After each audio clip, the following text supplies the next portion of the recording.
Olá, alunos do Eu Vou Passar, tudo bem? A gente continua conversando sobre teoria da produção, e aí dentro da teoria da produção, que faz parte da teoria da firma, a gente vai chegar num ponto bem importante, que é quando a minha produção deixa de ter um insumo variável e passa a ter dois insumos variáveis. Vamos analisar aqui.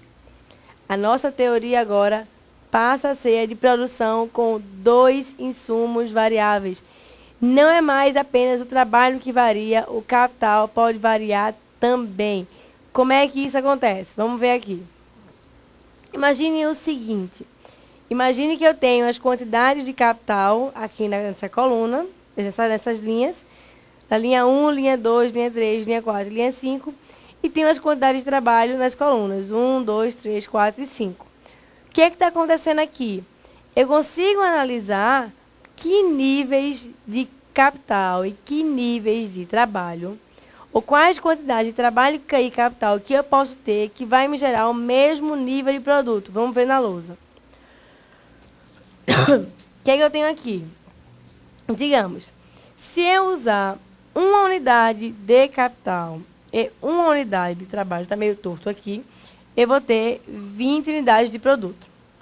Se eu usar uma unidade de capital e duas unidades de trabalho, eu vou ter 40 unidades de produto. Se eu continuar usando uma quantidade de capital e passar a utilizar 3 unidades de trabalho, eu tenho 55 unidades de produto. Qual é a importância de saber disso? Qual é a importância de saber isso? É que se eu for analisando, se eu utilizar uma unidade de trabalho e 3 unidades de capital, eu tenho exatamente a mesma produção. Vamos marcar na lousa. Para esse nível de produção que está aqui, desculpem, eu ainda continuo gripada, eu tenho que 55 unidades de produto podem ser produzidas utilizando 3 unidades de capital e 1 unidade de trabalho, ou 1 unidade de capital e 3 unidades de trabalho. Então, vejam que interessante. Agora eu posso dizer quantas unidades de produto eu tenho, variando tanto capital quanto trabalho. Então, eu estou variando os dois insumos. Eu saí daquele curto prazo e eu passei para o longo prazo. E o que é que está acontecendo? Eu observo que se eu tenho 1 unidade de capital e 3 de trabalho, ou 3 de capital e 1 de trabalho, eu estou tendo exatamente o mesmo nível de produção. Analisando com mais detalhe, o que eu posso observar? Vamos ver na lousa. Que se eu tenho, vamos marcar aqui, de vermelho, 5 unidades de trabalho e 1 unidade de capital, que é o que está descrito aqui, eu estou produzindo 75 unidades de produto. Se eu uso 3 unidades de trabalho e 2 unidades de capital, eu também estou produzindo 70 unidades de produto. Se eu uso 2 unidades de trabalho e 3 unidades de capital, eu continuo produzindo 75 unidades de produto. E se eu uso 1 unidade de trabalho e 5 unidades de capital, eu continuo tendo 75 unidades de produto, que para facilitar a vida da gente, eu vou marcar de laranja, que 75 está aqui. Aliás, está bem marcadinha, né? Com esse laranjinha mais escuro. 75 e 75. Ora, o que é isso? É que agora eu não preciso mais, a medida para aumentar a quantidade de produto, eu não preciso necessariamente aumentar a quantidade de trabalho e deixar o capital fixo. Eu posso variar os dois, eu posso escolher se eu quero fazer uma produção mais intensiva em trabalho, como é o caso daquele ponto ali, vou marcar na lousa, que vou marcar com uma estrelinha aqui.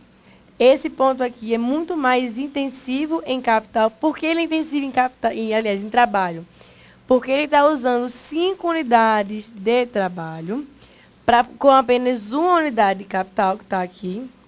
Ou eu posso ser mais intensiva em capital, ou seja, eu só tenho 1 unidade de trabalho, que está aqui, associada a 5 unidades de capital.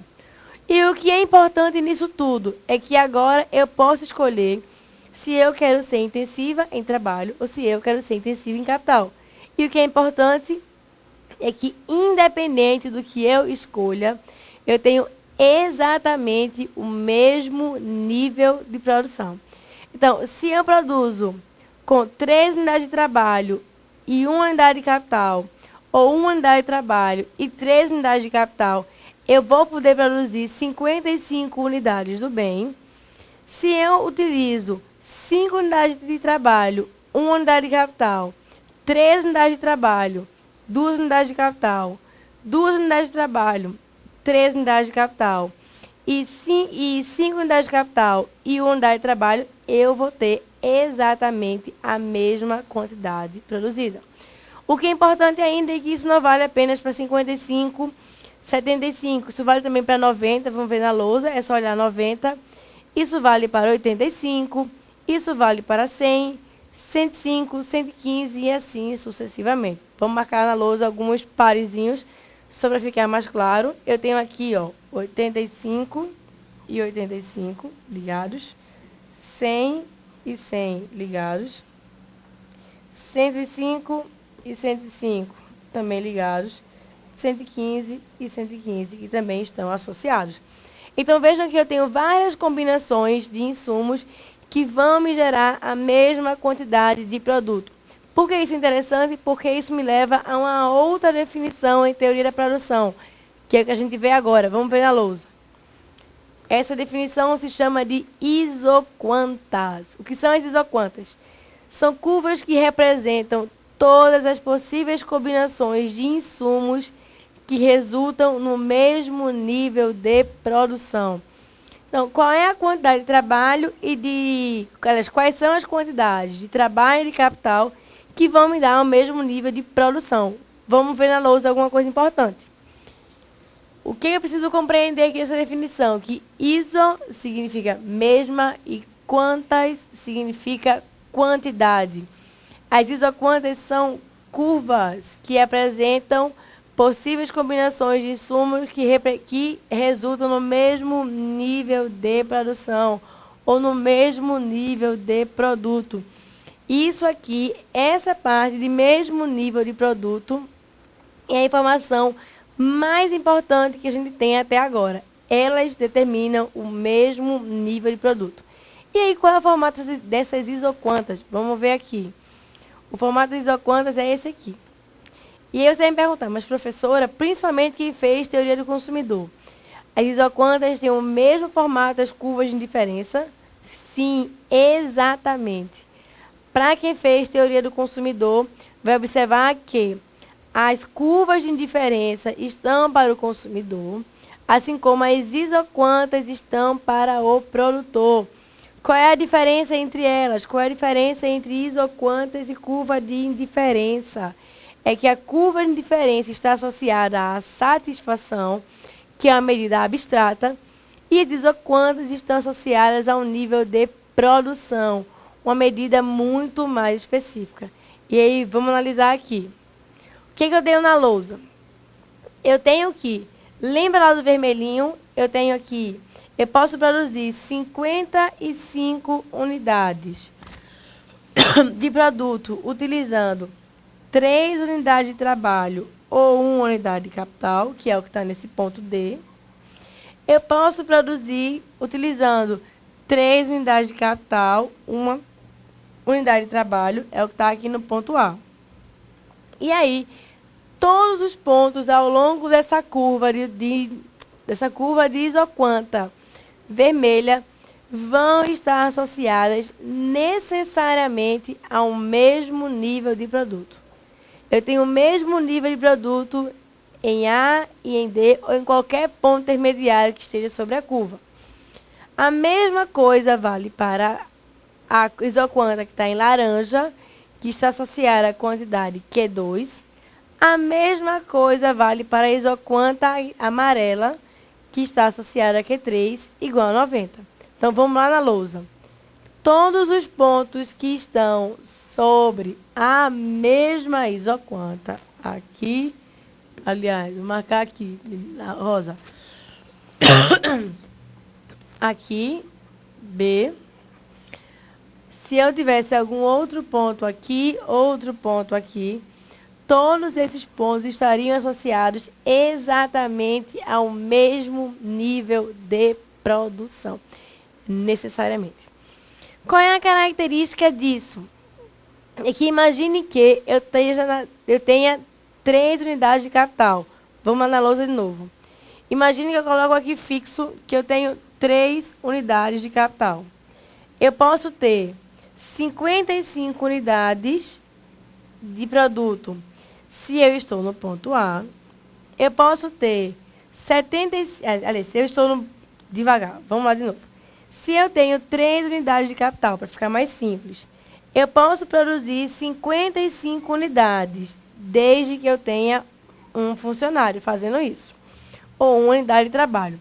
Se eu mantiver fixa a quantidade de capital ainda, e eu quiser produzir mais unidades de produto, eu vou sair de A e vou passar para B. O que é que está acontecendo no caso de B? Nesse caso aqui, eu tenho a mesma quantidade de capital associada a um nível maior de funcionários. Aí a minha produção aumenta. Da mesma forma, se eu quiser sair de B para C, se eu sair de B para C, com a mesma unidade de capital, eu vou conseguir ter um produto maior, agora de 90, que estará associado a 3 unidades de trabalho. Então, qual é a interpretação desse movimento que existe ao longo da isoquanta? O que é que ele está me refletindo? Ele está me explicando a mesma coisa da função em produção, mas agora em outros termos. Eu estou fixando a quantidade de capital e eu estou me movimentando de A para B, de B para C, variando apenas as quantidades de funcionário, e isso faz com que varie a produção. Exatamente a mesma coisa. O que é importante compreender, então, para resumir, é que as isoquantas trazem o mesmo grau de produção para o produtor, desculpem, associado a diferentes quantidades de insumos. Vamos continuar na lousa, vamos ver. O que eu preciso analisar ainda quando eu vou falar de isoquanta? O que eu preciso analisar ainda quando eu vou falar de teoria da produção, de quando eu tenho 2 insumos variáveis? Eu preciso compreender o que a gente chama de rendimentos. Rendimento só existe quando eu tenho 2 insumos variáveis. Rendimento não existe quando eu tenho apenas um insumo variável. E aí, o que é isso? Vamos ver na lousa? Vamos ler lá. Rendimentos constantes de escala. Eles ocorrem quando a duplicação da quantidade de insumos resulta em uma duplicação da produção. Rendimentos crescentes de escala. Eles ocorrem quando a duplicação da quantidade de insumos resulta em mais que o dobro da produção. E rendimentos decrescentes de escala ocorrem quando a duplicação da quantidade de insumos resulta em menos que o dobro da produção. Primeira coisa importante para a gente não se assustar. O que é rendimento? Rendimento é o que eu ganho toda vez que há uma variação na quantidade dos 2 insumos. Esses rendimentos eles podem ser constantes, podem ser crescentes ou podem ser decrescentes com a escala, ou seja, com a quantidade produzida. Vamos na lousa. Eu tenho em rendimentos constantes, rendimentos crescentes e rendimentos decrescentes de escala. O que são rendimentos constantes de escala? É quando eu dobro os meus insumos e eu dobro a produção. Vamos ver na lousa, vamos lá riscar. Ocorre quando, por exemplo, aqui há uma duplicação da quantidade de insumos e essa duplicação da quantidade de insumos acaba resultando em uma duplicação da produção.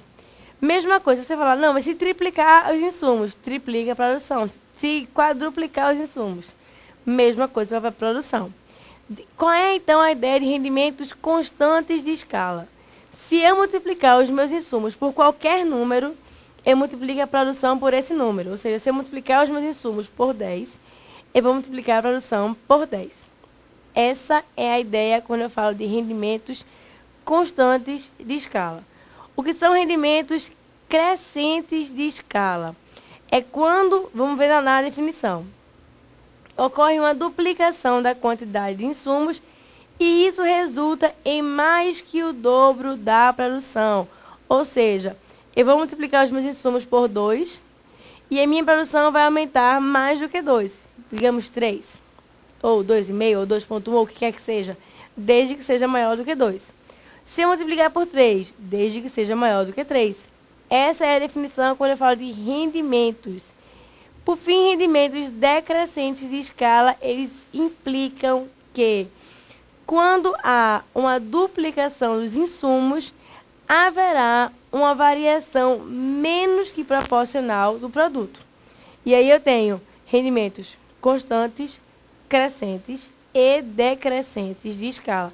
3 tipos de rendimentos que estão associados à variação dos dois insumos e que estarão associados ao formato das isoquantas, ou à distância entre as isoquantas. Essa característica de rendimento a gente vai ver de forma aplicada em uma questão de concurso. Vamos ver? Questão é do BNDES, Profissional Básico Economia. Vamos lá. O gráfico abaixo, mostro já. Mostra as isoquantas entre capital e trabalho para uma determinada empresa, onde Q1, Q2 e Q3 são produções por mês. Vamos ver primeiro qual é o gráfico. O gráfico é esse aqui. Vamos lá na lousa riscar. Eu tenho a isoquanta para o nível de produção Q1, a isoquanta para o nível de produção Q2, a isoquanta para o nível de produção Q3.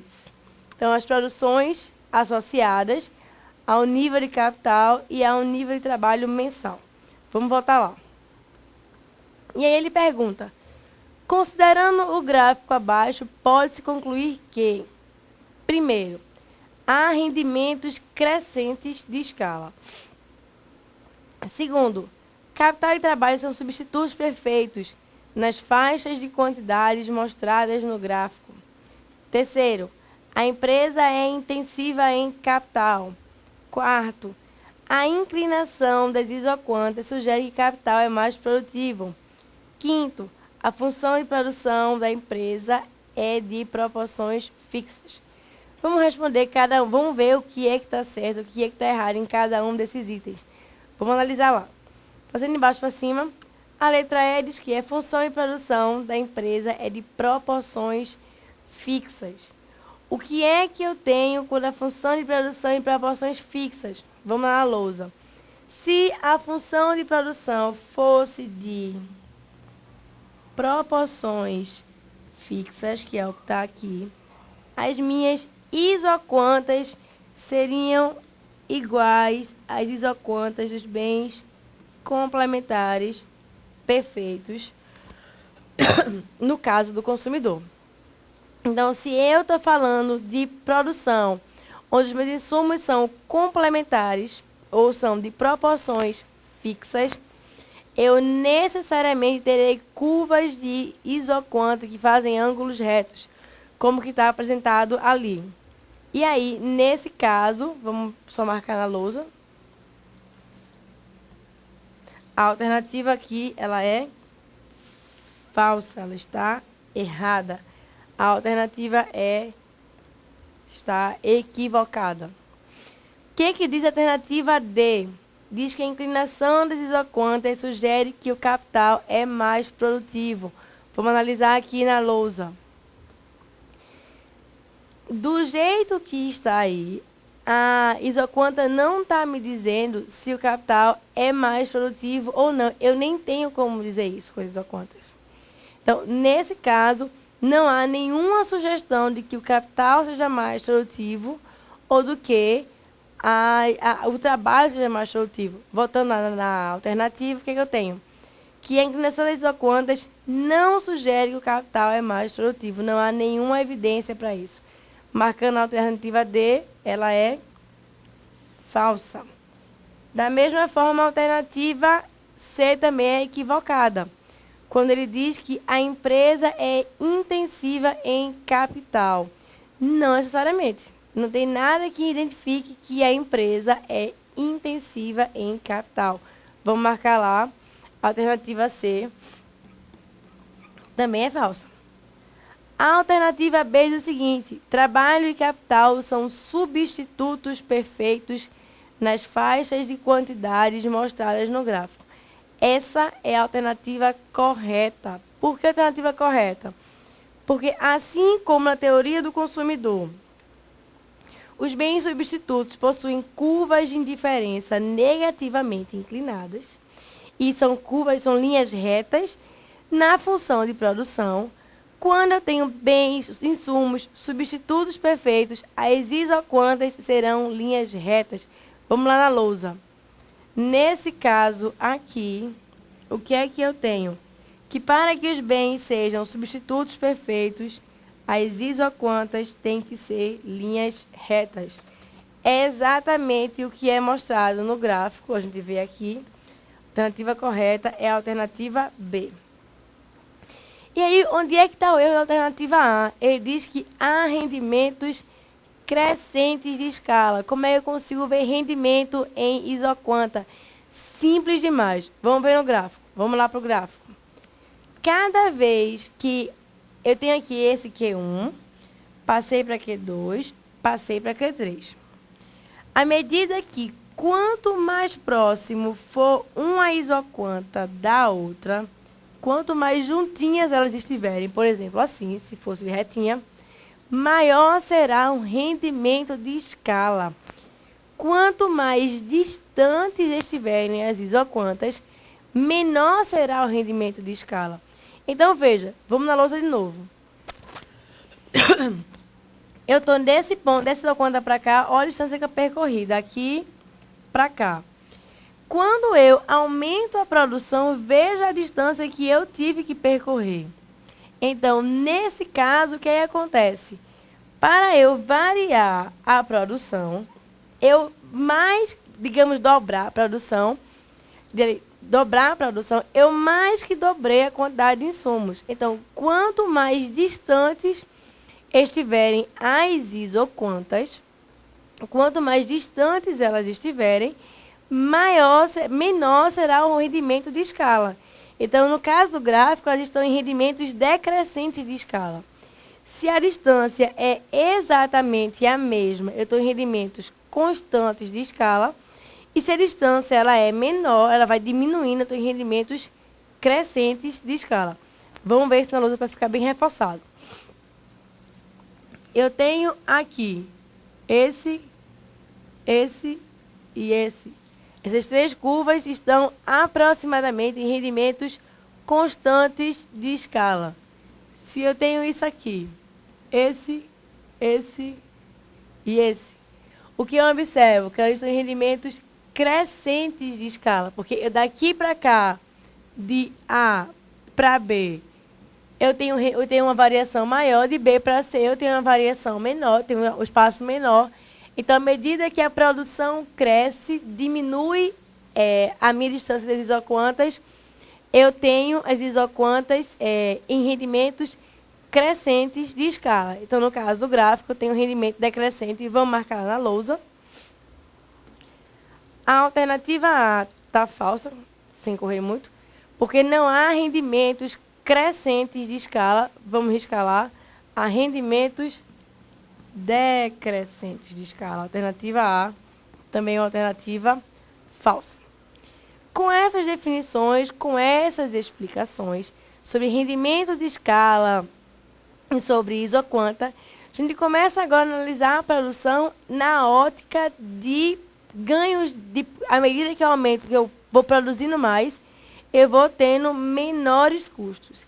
Embora custo ainda não esteja na nossa aula, é importante compreender isso, porque isso define fortemente se eu vou produzir um pouquinho mais e ganhar na escala, se eu vou produzir um pouquinho menos e ganhar na escala. Escala, sinônimo de nível de produção. O que é que a gente vai ver na aula que vem?